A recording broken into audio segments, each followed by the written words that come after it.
Deus transformou, jovem livre de exaustão adrenal. Era uma tarde de domingo, depois do culto na congregação, quando comecei a sentir que algo não estava certo no meu corpo. Não era apenas cansaço, mas uma fraqueza profunda, como se minhas forças tivessem sido sugadas de uma só vez. Eu tinha apenas 22 anos, trabalhava como auxiliar administrativo e até então, nunca havia tido problemas sérios de saúde. Mas naquele dia, ao chegar em casa, mal consegui levantar da cama. Minha mãe, preocupada, perguntou se eu queria algo para comer, mas só de pensar em comida, sentia um mal-estar tão grande que cheguei a vomitar. Foi o início de uma batalha que duraria quase 2 anos, mas que pela misericórdia de Deus, terminou em vitória. Os primeiros meses foram de muita incerteza. Eu acordava com dores no corpo, como se tivesse carregado pesos a noite toda. Minhas pernas tremiam, e às vezes ao me levantar, sentia tonturas tão fortes que precisava me segurar na parede para não cair. Os médicos, a princípio, disseram que poderia ser estresse ou ansiedade, mas eu sabia que não era só isso. Minha pressão arterial estava sempre baixa, e qualquer esforço físico, por menor que fosse, me deixava exausto. Cheguei a desmaiar 2 vezes no trabalho, o que me obrigou a me afastar. Foi um golpe duro, pois eu sempre fui uma pessoa ativa, que gostava de servir na obra do Senhor, ajudando nos cultos e nas reuniões de jovens. Ver-me tão fraco, incapaz até de cantar um hino sem sentir falta de ar, foi uma prova difícil para minha fé. Foi então que, após várias consultas e exames, recebemos o diagnóstico: síndrome da fadiga adrenal, também chamada de exaustão adrenal. O médico explicou que minhas glândulas adrenais, responsáveis por produzir hormônios essenciais como o cortisol, estavam tão sobrecarregadas que quase não funcionavam mais. Ele disse que isso poderia ter sido causado por anos de estresse acumulado, noites mal dormidas e uma rotina muito pesada, sem descanso adequado. Mas na verdade eu não tinha uma vida assim tão atribulada. Trabalhava sim, mas sempre busquei viver de maneira tranquila, confiante no cuidado de Deus. Ainda assim, ali estava eu, com um problema que os médicos diziam não ter cura rápida e que exigiria mudanças radicais em meu estilo de vida. A notícia me abalou. Como um jovem cheio de planos e sonhos, poderia aceitar que meu corpo estava quebrado. Nas noites seguintes, chorei muito no meu quarto, perguntando a Deus por que aquilo estava acontecendo comigo. Lembro-me de uma noite em que, depois de mais uma crise de fraqueza, me ajoelhei ao lado da cama e clamei: Senhor, o Senhor sabe que eu não aguento mais. Se for da tua vontade, me cura, mas se não for, me dá forças para suportar. Minha voz tremia e as lágrimas molhavam o chão. Foi um dos momentos mais difíceis da minha vida, mas também um dos mais sinceros diante de Deus.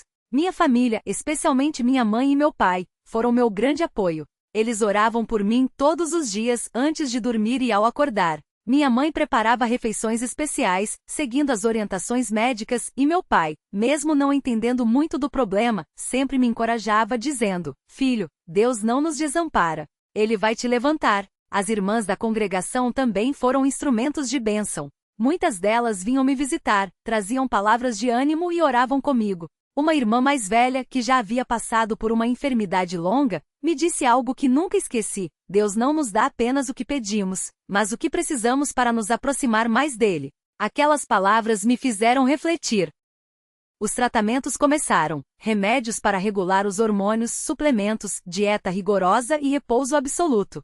Mas, mesmo seguindo tudo direitinho, os resultados eram lentos. Havia dias em que eu melhorava um pouco, mas outros em que a fraqueza voltava com ainda mais força. Uma vez, depois de uma crise muito forte, minha mãe me levou de volta ao médico e ele, com seriedade, disse que eu poderia ter que conviver com aquelas limitações pelo resto da vida. Aquilo foi como um soco no estômago. Como eu, que sonhava em servir mais ao Senhor, em casar, em ter uma família, poderia viver assim? Foi nesse momento de desespero que Deus começou a trabalhar de maneira mais clara em meu coração. Uma noite, enquanto lia a Bíblia, deparei-me com o Salmo 40. Esperei com paciência no Senhor, e ele se inclinou para mim e ouviu o meu clamor. Aqueles versos pareceram saltar da página. Entendi que Deus não havia me abandonado. Ele estava me ensinando a depender totalmente dele. Comecei a orar de maneira diferente, não apenas pedindo a cura, mas agradecendo por cada pequeno progresso. Quando conseguia levantar da cama sem tontura, agradecia.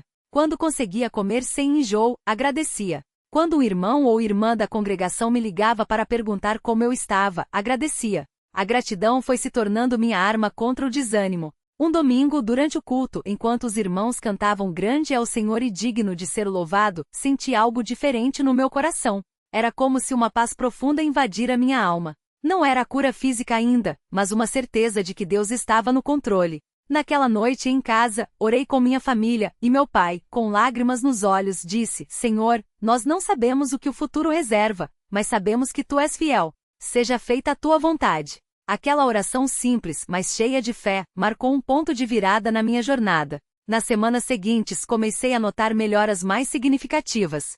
Meu corpo ainda estava fraco, mas minha mente e meu espírito estavam mais fortes. O médico, surpreso, disse que minha resposta ao tratamento estava sendo melhor do que o esperado. Eu sabia que não era apenas o remédio, era a mão de Deus agindo. Comecei a frequentar os cultos novamente, mesmo que sentando na última fileira, pois ainda me cansava facilmente. Mas estar ali, entre os irmãos, ouvindo a palavra e cantando os hinos, era um bálsamo para minha alma. Um dia, após um culto de oração, uma irmã mais idosa se aproximou de mim e disse: Irmão, o Senhor me colocou no coração para te dizer que Ele vai te restaurar completamente. Não desista, porque a tua cura está próxima. Aquelas palavras me encheram de esperança. Não era uma profecia extravagante, mas uma mensagem simples, vinda de alguém que vivia na presença de Deus. A partir daí passei a declarar em oração que Deus me curaria. Não como uma exigência, mas como uma certeza baseada na sua bondade. Os meses se passaram, e aos poucos, minha energia foi voltando. Os exames começaram a mostrar melhoras e o médico, que antes era tão cético, agora sorria ao ver meus resultados. Um dia, depois de mais uma consulta, ele me disse: Você é um caso raro. Sua recuperação está sendo impressionante. Eu sorri e respondi: Não é sorte, doutor. É Deus. Ele não era crente, mas respeitou minha fé. Sabia que algo maior do que a medicina estava agindo em minha vida. Até que chegou o dia em que, após novos exames, o médico me deu alta. Minhas adrenais estavam funcionando normalmente, e eu não precisava mais de remédios. Foi um momento de grande alegria, mas também de reflexão. Deus não apenas me curou, mas me transformou. Aprendi que a fraqueza pode ser um caminho para a dependência total dele. Aprendi que mesmo nos vales mais escuros, sua luz nunca se apaga. Aprendi que a congregação não é apenas um lugar de culto, mas uma família que nos sustenta nas horas mais difíceis. Hoje estou completamente restaurado. Voltei a trabalhar, a servir na obra do Senhor com ainda mais dedicação e a viver com gratidão. Não esqueço das noites de dor, das lágrimas e das incertezas, porque foram elas que me ensinaram a valorizar cada bênção. Quando olho para trás, vejo que Deus esteve comigo em cada passo, mesmo quando eu não conseguia enxergar. Ele não apenas curou meu corpo, mas renovou meu espírito. Às vezes, quando encontro irmãos que estão passando por lutas semelhantes, compartilho minha história não para me gloriar, mas para encorajá-los. Digo a eles o que muitos disseram a mim: Deus não nos abandona. Ele sabe o que é melhor e no tempo certo, Ele age. Não sei por que passei por aquilo, mas sei que Deus usou aquela prova para me aproximar dele e para que eu pudesse testificar do seu poder. Hoje, quando canto os hinos na congregação, especialmente aqueles que falam da fidelidade de Deus, meu coração transborda de gratidão. Não sou o mesmo jovem de antes. Sou alguém que experimentou a mão poderosa do Senhor e que por isso pode dizer com toda certeza: Deus transforma. Ele transformou minha dor em força, minha fraqueza em dependência dele e minha enfermidade em um testemunho de sua graça. Que este relato sirva para encorajar aqueles que estão passando por vales escuros. Não desistam. Confiem. Orem. Deus ouve, Deus age e no tempo certo, Ele vai transformar a sua história também. A Ele seja toda a glória pelo que fez, pelo que faz e pelo que ainda fará em nossas vidas. Amém.